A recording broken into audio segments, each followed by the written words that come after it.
Welcome back. You're watching Morning Express, and as we usually do on Monday, we take a look at inside and be a bit introspective and see how we are covering news headlines and the impact we're having on our audiences. Today we talk about political intolerance and the role that media is playing or not to combat some of the things that we see. Given the advent of social media and the internet, even do blackouts work anymore? That's a question that will be that some of my guests will help me answer, and we are having here in studio the newsroom veteran editor David Makali, as well as Commissioner Danvers Makori of the NCIC. Thank you so much, gentlemen, for making the time to join us and look into this very seemingly trending issue and very serious issue at the same time. Okay, so let's start off with some of the incidences that have made headlines recently, and I'd like to just throw this one over to you, Commissioner Makori. What has stood out for you watching the political headlines that have made it to the front lately? What has stood out for you in terms of political intolerance and the coverage as well? What would your analysis be? Thank you very much. Thanks for having me. Great to be here this morning. It's been they say in politics, one day is a long time in politics, and I think this is evident of the day we've had or the week we've had in politics. Yes. We saw it happen in QC beginning early last week, and throughout the whole week we've had a series of meetings. We see just what happened this whole weekend with Junet and Maura.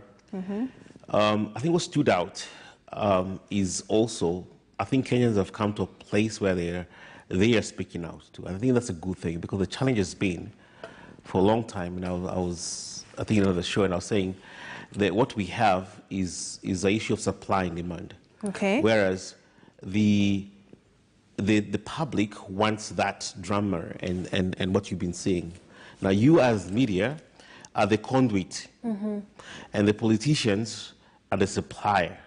So they supply, you're the conduit, and the audience, of course, the Kenyans. And I think we got to a point where I think Kenyans have come to a place, enough is enough, it's not good, it doesn't help. And I think it's a good conversation. We've seen, I was following up social media, especially during the whole weekend, and people not taking kindly, for example, what Honorable Junet said concerning the Honorable Maura. Neither did, at first, what happened on Monday, there was a lot of debate and dialogue and narrative in social media, but as eventually we as a commission came out very strongly about it, and I think we're able to at least to shift the narrative, to call what it is, and you saw very well both the Honorable Rati and also were able. They came and apologized to the nation, because what they did was just despicable. And given this despicable behavior, I wonder what the editor has to say about it, because this is something that when you're in the newsroom setup, it's basically difficult to avoid airing these spots that happen. But at the same time, Mr. Makali, what is your view of how we have covered these incidences as they happen in a way that is seemingly turning into a trend? Newsmakers misbehaving.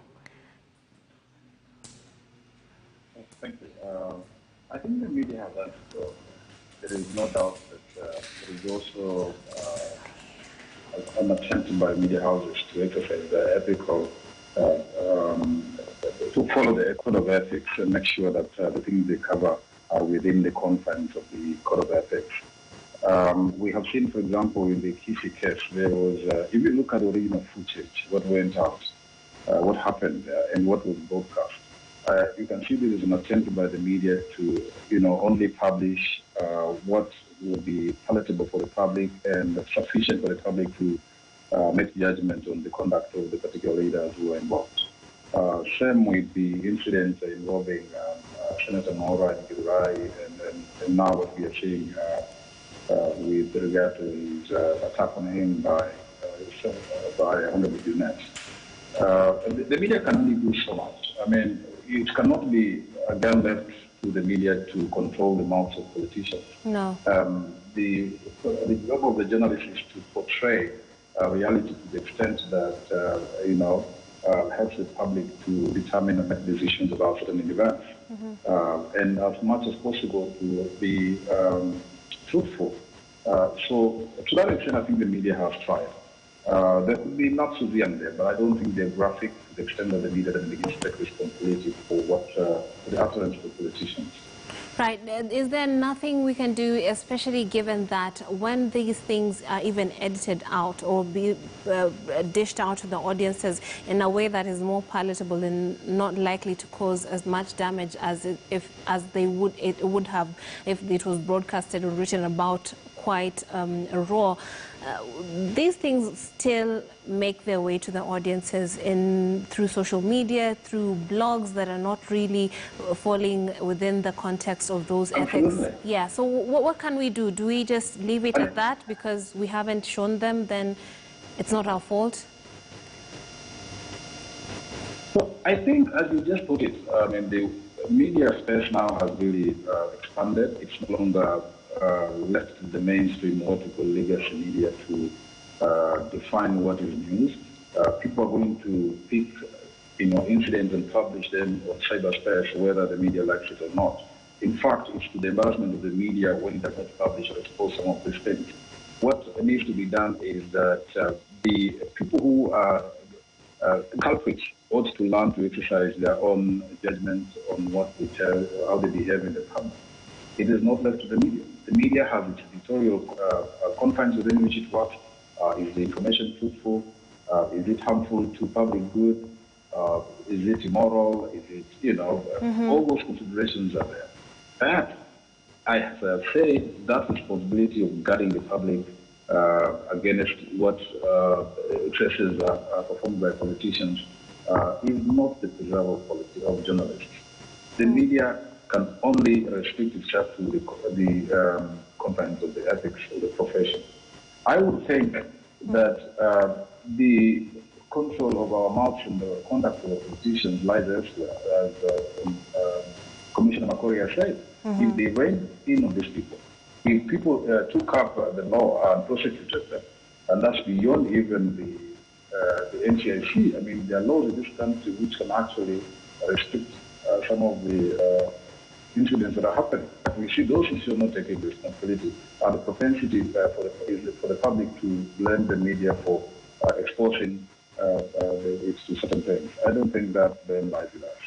Absolutely. But Commissioner Makori, when you look at the way that this came out, even before some very senior political leaders, and even more importantly at a funeral where we're having a family that is grieving, that should be even the priority and therefore inform some form of sensitivity. The politicians who are speaking at this particular funeral, MPs Simbarati and Silvanus Osoro, who then just decided to go ahead and trade blows, did not show any form of restraint or fear or any I don't know what we would call any respect. Let's call it that. What is it about how we handle such matters that make politicians so bold that they would not even think twice to make utterances that would be so inflammatory to the point that they actually bring back the memories of post-election violence and some really dark times in their country? That's an excellent question. A while back, actually, even today, I just came from watching the Super Bowl, and congratulations to Tampa Bay Buccaneers for winning it. A few years back, we had a malfunction in the Super Bowl. Janet Jackson was performing, and there was a wardrobe malfunction because it was live 100%. And then after that, broadcast channels in the U.S. decided to run a delay of at least 3 seconds. Yes. Okay, for any event they're covering live. You see, if they know the country is watching, they know they have the platform. They know what Sarati was doing, they knew the whole country was watching. Why? Because it was being covered live.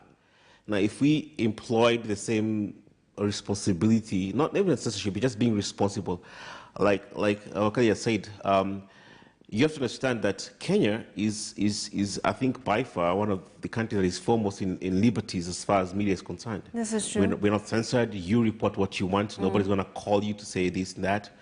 We hold.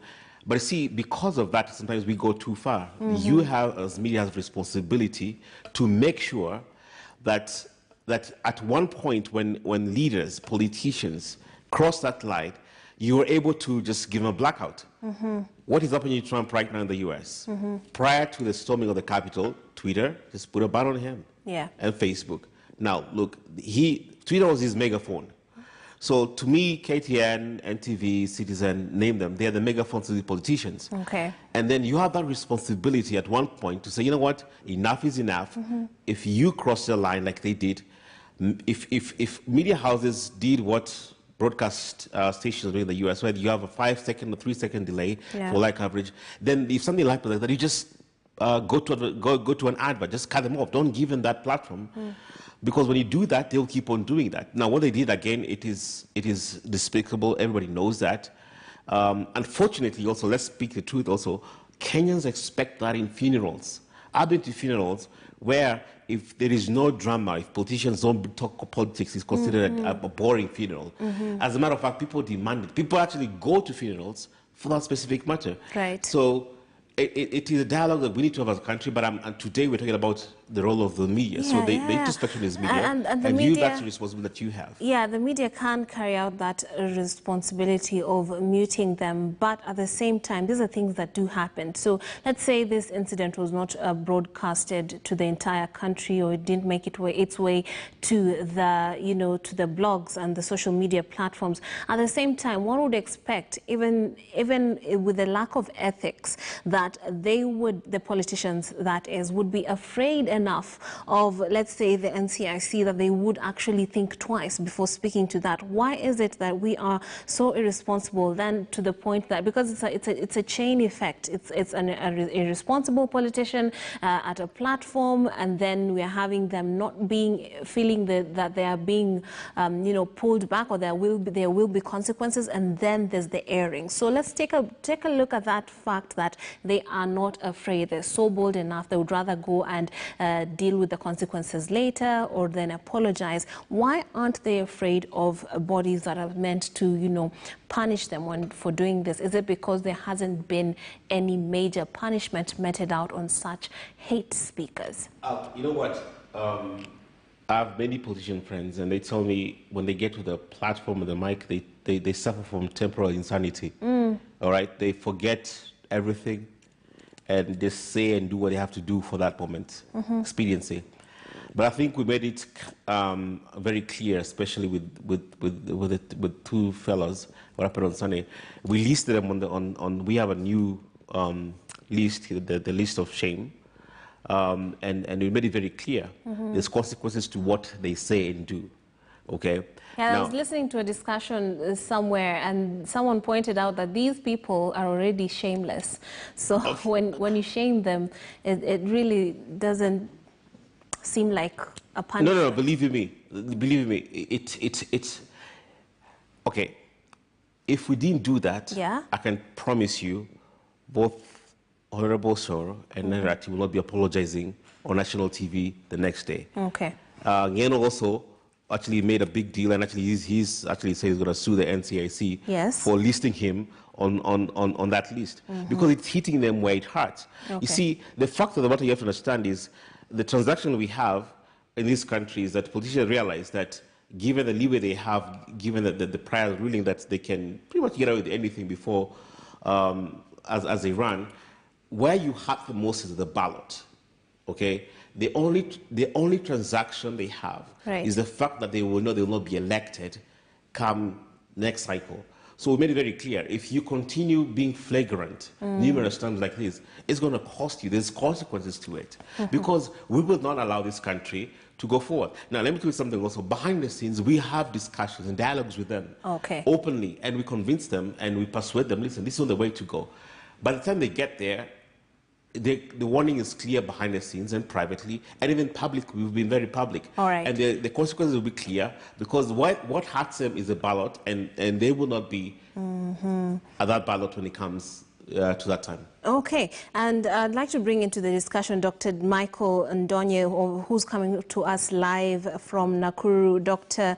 Ndonye is from the media department at Kabarak University. He's also a political analyst of media and a specialist in media and communication. Now, Dr. Ndonye, I'm curious what you made of that showdown that happened at a funeral in Kisii. We also had the very insensitive statement from Honorable Junet Mohammed about albinism or people living with albinism. He was trying to insult one politician, but of course this roped in a whole community of people living with a disability. What do you make of this increasing misbehavior from politicians and the fact that this is news that sometimes media has to cover, and even if they do try and cut it up and edit it to make it less sharp or raw, it still finds its way into the hands of the public through social media and other sites. What is your analysis of this seemingly unfortunate trend?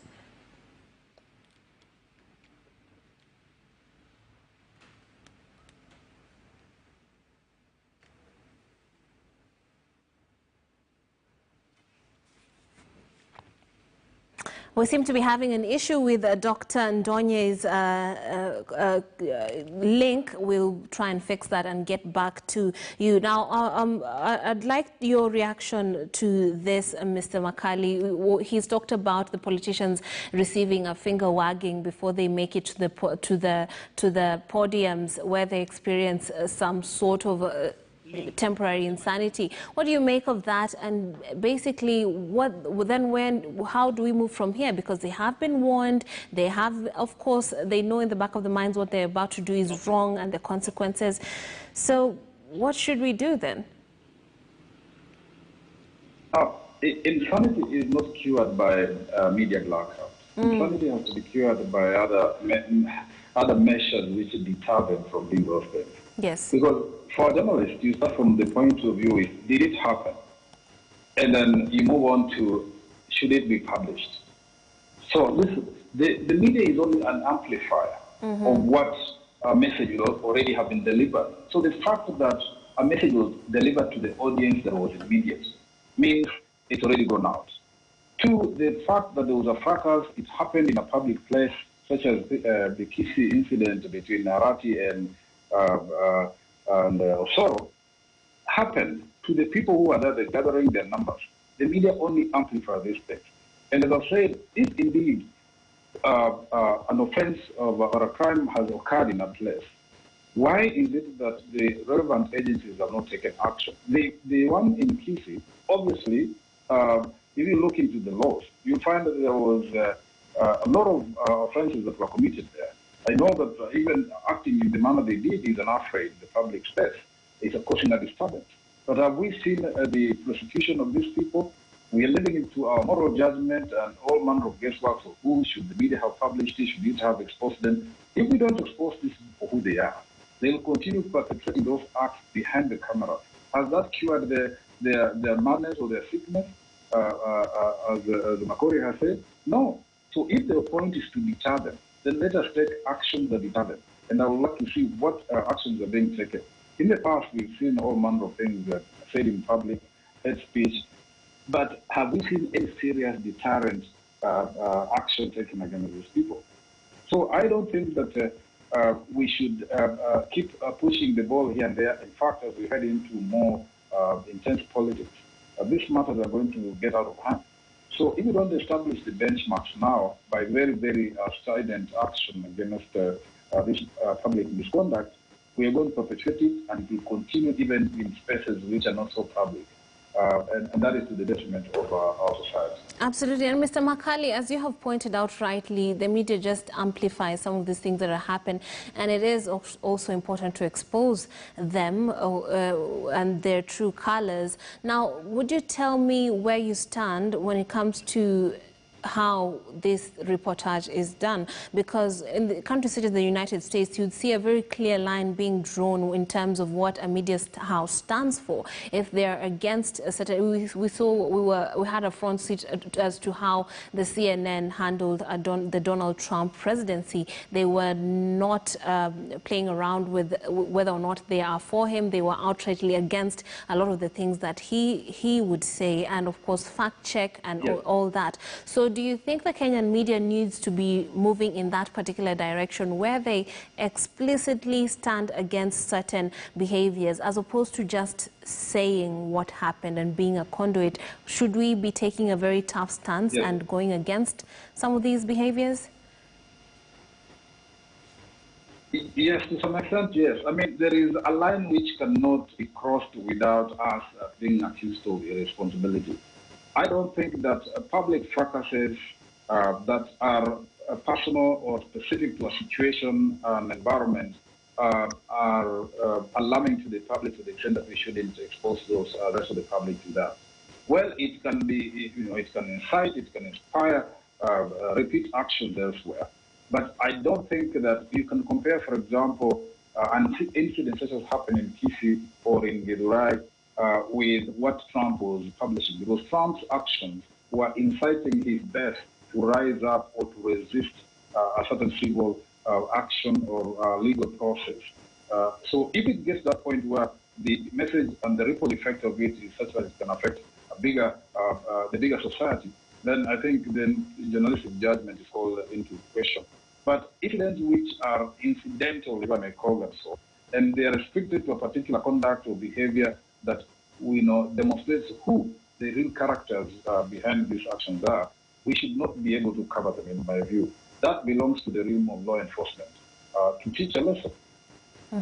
Now, I'd like to bring in Dr. Michael Ndonye, who is coming to us live from Nakuru County. Could you tell us, Dr. Ndonye, if you can hear me, what you make of the recent trend where politicians would say some very, very unfortunate statements? One is, for example, Junet Mohammed, who spoke about Senator Mwaura in a very unfortunate manner, referring to his disability. He has albinism, and of course we have Simba Arati and Silvanus Osoro, both members of parliament, resorting to making their points using their fists. And the media, of course, is forced to report this. What do you make of the way that it was reported, and how would you have us handle these issues as the press? Yeah, thank you very much, and I hope you can get me clear. Yes. Now. Yes. Yeah, thank you. And let me start with the issue of Osoro and his colleague in Kisii, where they were fighting in a barrio. And I think just as my colleagues are saying, it is very clear that there is a lot of intolerance in our politics. And one of the reasons why you see politicians fighting is not that they are not friends, it's not that they are not agreeing in themselves, but they know very well that kind of a showdown is kind of an incitement. And one of the things we need to learn, and Mwananchi has to learn, especially now through the media, is that these politicians are just fighting and they are not enemies as they show us. So we need, actually, as a media, we need to be able to report it in a way that the common Mwananchi is able to see, or they know that when politicians fight, they really should not have that kind of a fight trickle down to us. That is number one. Number two, you saw when they did fought, after they fought, there was that kind of a PR thing where they were coming together, both of them, trying to say sorry, trying to mend their ways, and trying to show the nation that they are together and apologizing to the family. That one should be reported frequently and loudly by the media, so that that effect does not come down to the people. Because as we end toward elections, we need to be very careful, because media is actually very powerful. if media decides that they are going to take a certain course, as just like you have said, the way whatever we have seen in the United States, the media is very powerful, and the media can actually define a course of things, especially in our country. Although our media is a bit different because we do not operate under the same environment or ecology, we can try actually to shape the events of our politics. And coming to the issue of Junet, it is almost the same thing, because there is no way the media can report something that is outside what they are saying, outside what they are seeing. Media reports what they see. As for the impact of the reporting, that is a different thing. Because if we try as a media to report what is, we actually try to filter what we are reporting, it still has another impact. So we should actually have this conversation, and especially in a time like this, to try to mend things through reporting, and also trying to have the government or the concerned institutions take also responsibility for their failure to tame politicians. Right. Because there is a way politicians should be tamed, and not actually through the media. It is not the work of the media to tame politicians. Yeah. There are institutions established in this country to tame the politicians. Commissioner, did I see you? Yeah, I'm taking great exception to that. I'll differ there greatly. Go ahead. And you see, I think we have to be realistic here. And first of all, let me begin with a recent example. 20 years ago in Rwanda. Rwanda will not ever happen if the media didn't do what it did, especially the radios. You understand? So we cannot just, yes, government agencies like us, we do what we need to do. But it's collective responsibility. Whatever their liberties, there's responsibility too.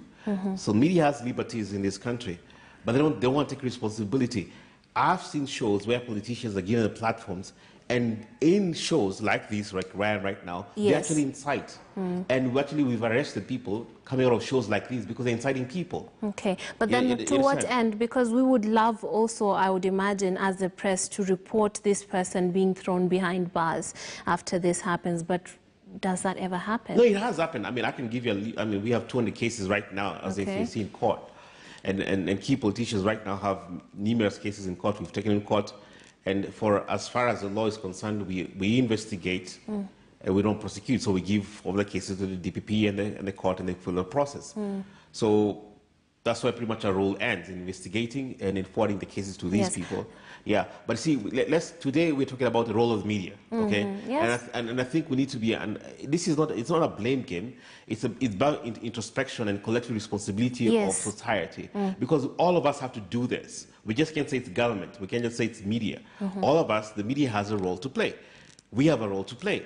But see, as long as we all abdicate responsibility and say, well, it's your fault or this is his fault, then we will not help this country. But if together we say, you know what, you have a role, we have a role, let's together work together to make sure the narrative and the discourse of this country is sober and is responsible, then we can save this country. Yes, I do get that, and that it's all interconnected. We can't extricate this from the other, but at the same time, we have this notion that the NCIC is a toothless barking dog. So when you hear such things, just a minute, would you feel, would it be better if you had prosecutorial, abilities? What would make it better? Because at the end of the day, we can't ignore the fact that you are from a body that is mandated with handling these things, that we have to report, and then it comes out.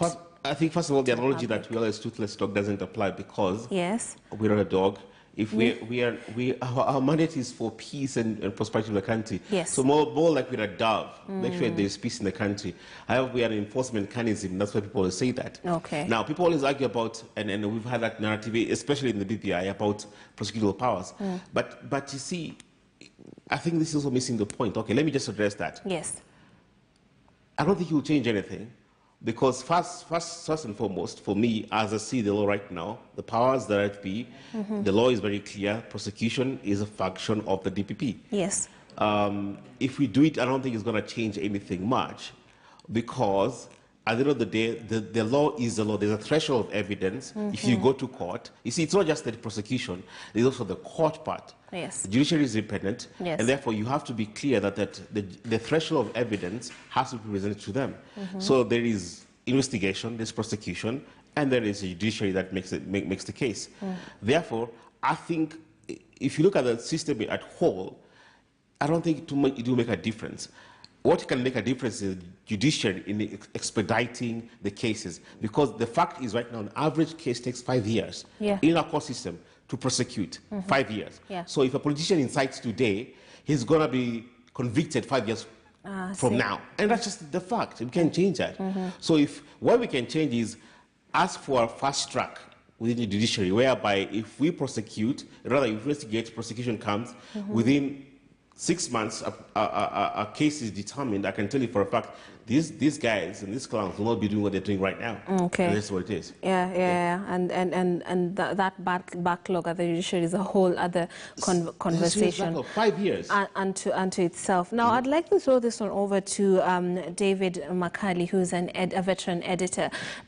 We cannot also ignore the fact that there is a serious appetite for these types of stories amongst our audiences, and sometimes this influences our choices when it comes to that, because we also have other obligations. We have to sell the paper and what have you, and sometimes also the media ownership influences how stories are covered and what makes it to the front page and what does not. So how would you speak to that? Let's take an example, the situation that happened in Matungu, a funeral that turned into a brawl, and it was just a mess. So one would hope that such stories wouldn't make it to the front page, but then there is a section of the audience that probably is waiting to see, or probably would buy the paper because of that story. How do we balance that out? I think such stories should make it to the front pages and the lead item on broadcast media, because first we have to balance between the rights of access to information under Article 35. People need to be informed about things which are happening around them, and the first champion of that right should be the media. It's not our business to hold censorship above access. We have to have access first consideration, and then we look at other considerations such as the morality and impact of what we publish. I do think that, secondly, the media is about publishing the unusual things. You know, that's what that's the traditional slogan. You know, when a dog bites a man, it doesn't make news. When a man bites a dog, it becomes news. So if politicians go to an ordered event, a cultural event, a funeral where order is expected, and they behave in an abnormal manner, that should be the stuff of news. I don't think there is a compromise about that, unless we want to change the definition of what news is and what media should be bringing to the people. Beyond, of course, that's not to say that we're not messengers of good news as well.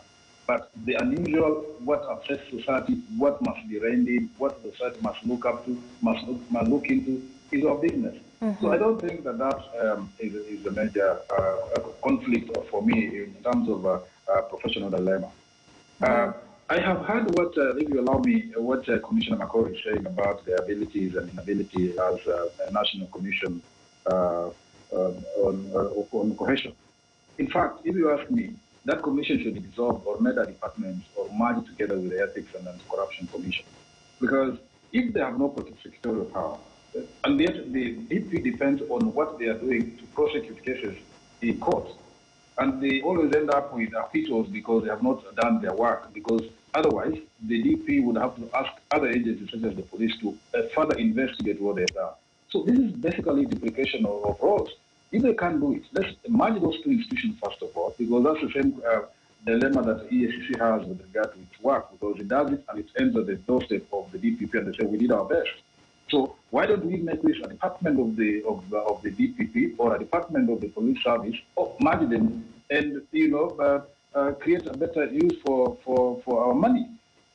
So I don't think there is a justification to continue having the NCSC. If all it does is document, then slap on the wrist, and this kind of conduct continues in the country. I think, Mr. Bakali, I think you of all people should know what the law is and how the law works. And I think I'm disappointed hearing you say that. First of all, I think in the current... I don't know. Hold on. Hold on. Mr. Makali, please allow him to respond to what you've just said. It's important, yes. Okay. Yes, go ahead. I think take time to acquaint yourself with the NTSC Act, and it is very clear what our role is and what we are supposed to be. As a matter of fact, hate speech is one of 17 mandates which we have in our acts. Okay, so we have so much. It's broad. It's very. As a matter of fact, you just talked about EACC. If the referendum passes, and that's if, the ethics part is being transferred to us from EACC. So we'll take up the ethics part. So just to allow you to respond to that.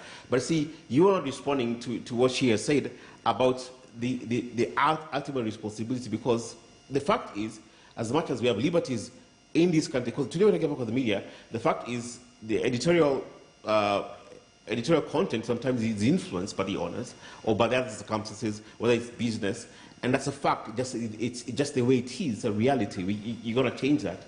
So my thing is there has to be collective responsibility. Let's talk. As a matter of fact, to this end, NCAC is very soon we're convening a breakfast for all the editors, actually the Editors Guild in the whole country, because there has to be a portion of responsible journalism, especially where we're going in our country, because we know where we've come from. We've seen our neighbors in Rwanda, and it's a fact. If yes, there's a liberty, you can do what you need to do, but also we've realized that if you don't do your part, yes, you hold accountable, but also you cannot be the megaphone of incitement. Incitement is illegal. Hate speech is illegal. So if somebody is uttering hate speech, you cannot give the megaphone and announce that.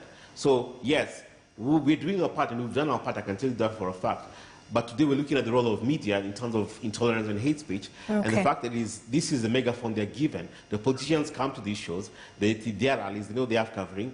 The owners of media houses influence what is covered. And also people want to see that. Yes. And so collectively we have to say, no, as a nation, as a people, what should we do and what can we do? All right. And on that note, we're going to take a short break. When you come back, we shall have a response from Michael Ndonye, Dr. Michael Ndonye, who's joining us from Nakuru to give us his insight on how we should balance this, because what's coming out is quite the dilemma. Whose responsibility is it, and how should we actually handle some of those responsibilities as the praise? There are commercial responsibilities, expectations from owners, and of course the audience that have quite the appetite for certain forms of news, but at the same time is NCIC doing the best it can. Let's take that break and come back with more.